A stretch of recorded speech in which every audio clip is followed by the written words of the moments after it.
যুব উন্নয়ন অধিদপ্তরে ফ্রিল্যান্সিং কোর্সে ভর্তি পরীক্ষায় পাশ করার পরে অথবা ভর্তি হওয়ার পরে যে 10টি কাজ কখনোই করবেন না। আসসালামু আলাইকুম, welcome to daily job news and preparation YouTube channel. আশা করি সবাই ভালো আছেন। আমি আলহামদুলিল্লাহ ভালোই আছি। তো আজকে আমি আপনাদের মাঝে হাজির হলাম একটি গুরুত্বপূর্ণ ভিডিও নিয়ে। যারা এই 2 দিনে গত 6 এবং 7 তারিখে যুব উন্নয়ন অধিদপ্তরে ফ্রিল্যান্সিং ভর্তি কোর্স পরীক্ষা দিয়েছেন, তাদের জন্য খুবই সতর্কমূলক একটি ভিডিও নিয়ে হাজির হয়েছি। তো ভিডিওটি অবশ্যই শুরু থেকে শেষ পর্যন্ত একটু স্কিপ না করে সম্পূর্ণ ভিডিওটি দেখবেন। তো আজকের ভিডিওর বিষয়টি হচ্ছে যে 10টি কাজ কখনোই করবেন না যুব উন্নয়ন অধিদপ্তরে ফ্রিল্যান্সিং কোর্সে ভর্তি হওয়ার পরে। তো অবশ্যই আজকের ভিডিওটি আপনাদের জন্য খুবই ইনফরমেটিভ হতে চলেছে। তো ভিডিওটি অবশ্যই আপনাদের ভাই বোন বন্ধু আত্মীয় স্বজন যারা এখানে ভর্তি হবে এবং ভর্তি পরীক্ষা দিয়েছে তাদের কাছে ভিডিওটি অবশ্যই শেয়ার করে রাখবেন। এবং ভিডিওটি যদি আপনার একটু হেল্প হয়ে থাকে তাহলে অবশ্যই একটি লাইক দিবেন এবং আপনাদের মূল্যবান মতামত কমেন্টের মাধ্যমে জানিয়ে যাবেন। তো চলুন আমি আর কথা না বাড়িয়ে সরাসরি মূল আলোচনা চলে যাচ্ছি। যে 10টি কাজ কখনোই করবেন না যুব উন্নয়ন অধিদপ্তরের ফ্রিল্যান্সিং কোর্সে ভর্তি পরীক্ষায় পাশ করার পরে অথবা ভর্তি হওয়ার পরে 10টি কাজ কখনোই করবেন না। যুব উন্নয়ন অধিদপ্তরে ফ্রিল্যান্সিং কোর্সে ভর্তি পরীক্ষায় পাশ করে ভর্তি হওয়ার পরে কিছু নিয়ম মানতে হয়। এই প্রশিক্ষণ সাধারণত প্রায় 3 মাসের হয় এবং নিয়ম ভাঙলে কোর্স থেকে বাদও দেওয়া হয়। তো যেহেতু এখানে কিছু নিয়ম নীতি রয়েছে, এই নিয়ম নীতিগুলো যদি আপনি ভঙ্গ করে থাকেন তাহলে কিন্তু আপনার উপরে কড়া নিষেধাজ্ঞা এবং আপনাকে এমন পর্যায়ে বাদও দেওয়া হতে পারে। আবার আরো একটি কাজ করে তারা, সেটি হচ্ছে আপনি কোর্স নিতে পারবেন আপনার যখন সনদ প্রদান করা হবে অথবা সার্টিফিকেট। এখানে একটি বিষয় আপনারা সবাই জানেন যে এখানে 3 মাস কোর্স করার পরে আপনাকে কিন্তু একটা ভালো একটা অ্যামাউন্টের টাকা প্রদান করবে। সেই টাকাটা হয়তোবা হতে পারে 18,000 বা 14,000। হিসাব অনুযায়ী 18,000 টাকা আপনি পাবেন, কিন্তু এখানে বিভিন্ন ফর্মালিটি দেখিয়ে অনেক সময় কমও প্রদান করা হয়। তো যাই হোক, এখানে আপনি 18,000 অথবা 14,000 যে টাকাটাই পান না কেন, আপনার কিন্তু এই কোর্স শেষে এই টাকাটা নিয়ে আপনাকে ঘোরাফিরি করবে এবং আপনার সনদটা আটকে রাখবে। এই ধরনের সমস্যা থেকে যদি আপনি বাঁচতে চান তাহলে অবশ্যই এই 10টি কাজ কখনোই করবেন না। তো এখানে ভর্তির পরে কি কি কাজগুলো করবে না সেই কাজগুলো একটু দেখে নেওয়া যাক।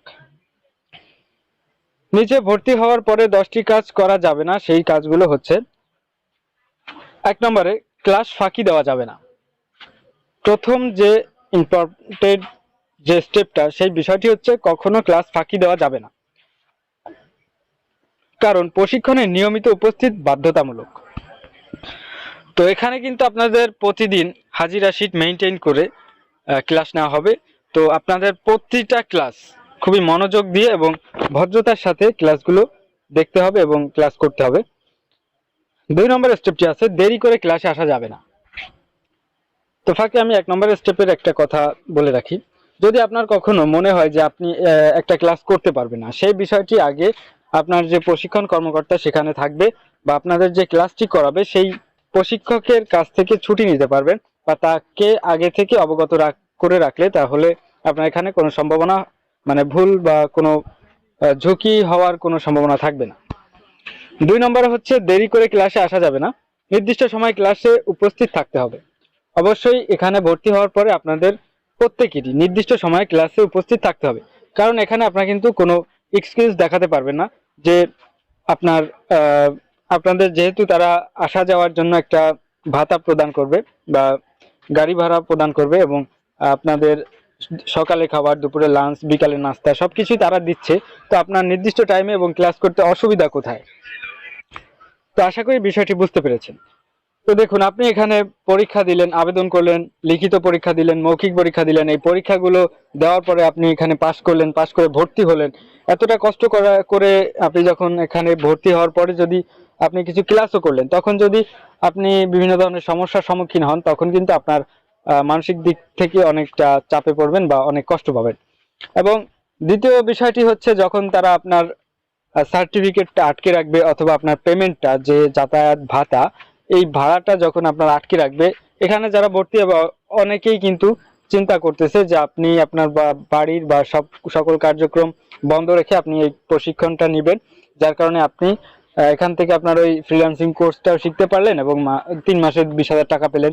দেখা গেছে যে বেশি একটা আপনার যে লস হবে এটাও কিন্তু না। তো এই টাকাটার জন্য কিন্তু অনেকেই এখানে আবেদন করতেছে যে আমার অন্তত টাকা লাগতেছে না অবশ্যই, তো অন্যদিক থেকে আরো টাকা পাচ্ছি, এই টাকাটার জন্য কিন্তু অনেকেই এখানে আবেদন করে থাকে। গাড়ি ভাড়াটা অন্তত লাগে না।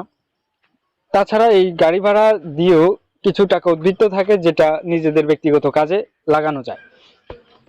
তো এই কারণে আপনারা ক্লাস ফাঁকি দিবেন না, দেরি করে ক্লাসে আসবেন না এবং ক্লাসের সকল রুলস মেনে ক্লাস করবেন, যাতে আপনাদের সনদ নিতে এবং টাকাটা নিতে যখন পেমেন্ট পাবেন পেমেন্টটা পেতে যাতে কোনো বিভ্রান্তির মধ্যে পড়তে না হয়। 3 নম্বর পয়েন্টটি হচ্ছে অনুমতি ছাড়া ক্লাস থেকে বের হওয়া যাবে না। অবশ্যই আপনারা যখন এই ভর্তি কোচিং করতে যাবেন বা ক্লাস করতে যাবেন অবশ্যই ক্লাস টাইমে বা ক্লাস শেষ হওয়ার পরে, একটি ক্লাস শেষ হওয়ার পরেও যখন ক্লাসরুমে টিচার থাকবে না তখন হয়তো বের হতে পারবেন, কিন্তু যখন ক্লাসে টিচার থাকবে সেই টিচার থাকা অবস্থাতে অনুমতি ছাড়া কোনো ক্রমেই ক্লাস থেকে বের হবেন না। এবং পরবর্তীতে আপনার ক্লাসের প্রশিক্ষক বা শিক্ষক যদি কোনো নিয়ম এবং রুলস নিয়ম নীতি এগুলা মেনটেন করে চলতে বলে বা কোনো নিয়ম সে নিজে থেকে সেট করে রাখে তাহলে ওই রুলস অবশ্যই ফলো করতে হবে। 4 নম্বরে হচ্ছে মোবাইল ফোন ব্যবহার করা যাবে না ক্লাস চলাকালীন।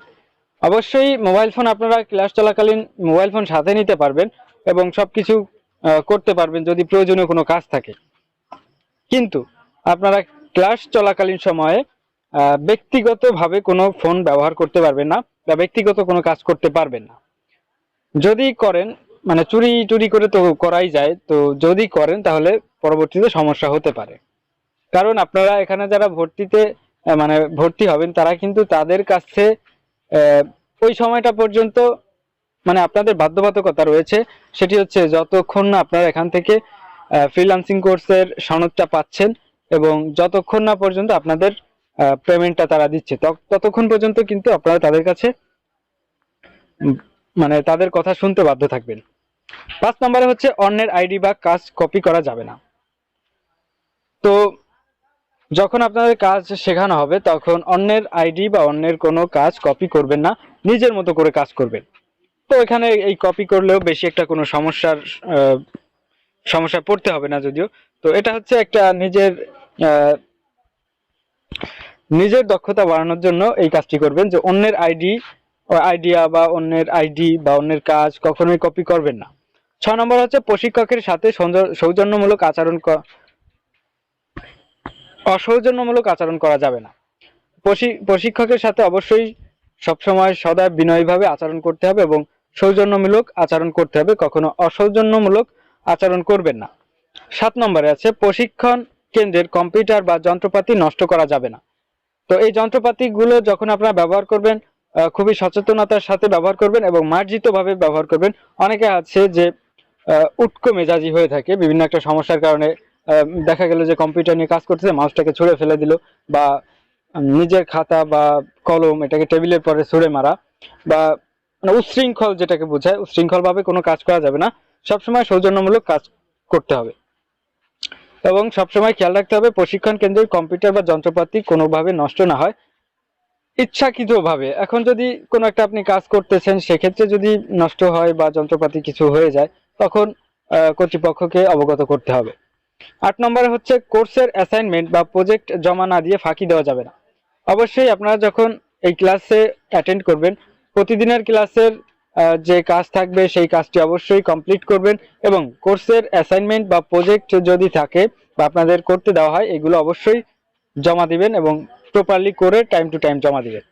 9 নম্বর হচ্ছে ক্লাস চলাকালীন আড্ডা বা অপ্রয়োজনীয় কথাবার্তা বলা যাবে না।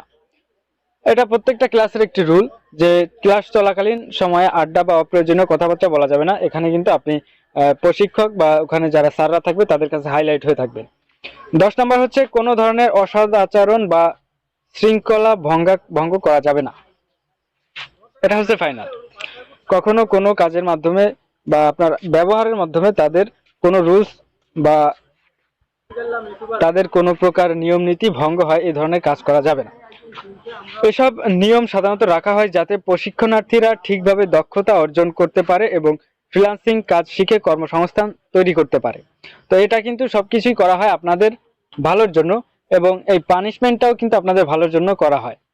তো যাই হোক, এই এখানে যারা ভর্তি হবেন মানে ভর্তি হয়েছেন বা পাস করবেন, সরি এখানে তো এখন রেজাল্ট দেওয়া হয়নি, তো অবশ্যই 10 তারিখে রেজাল্ট প্রদান করবে।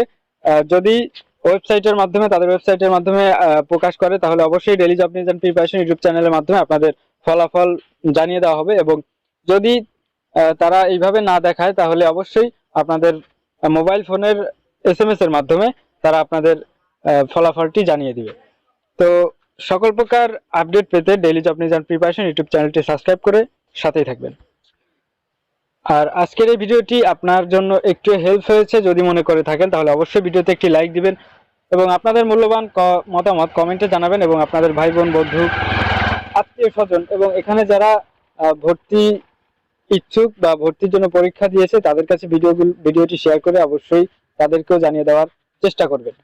তো যাই হোক, আজকের ভিডিও পর্যন্ত ছিল, দেখা হচ্ছে নতুন কোনো ভিডিওতে। সেই পর্যন্ত সবাই ভালো থাকুন, সুস্থ থাকুন। আজকে এখানে বিদায় নিচ্ছি। আল্লাহ হাফেজ, আসসালামু আলাইকুম।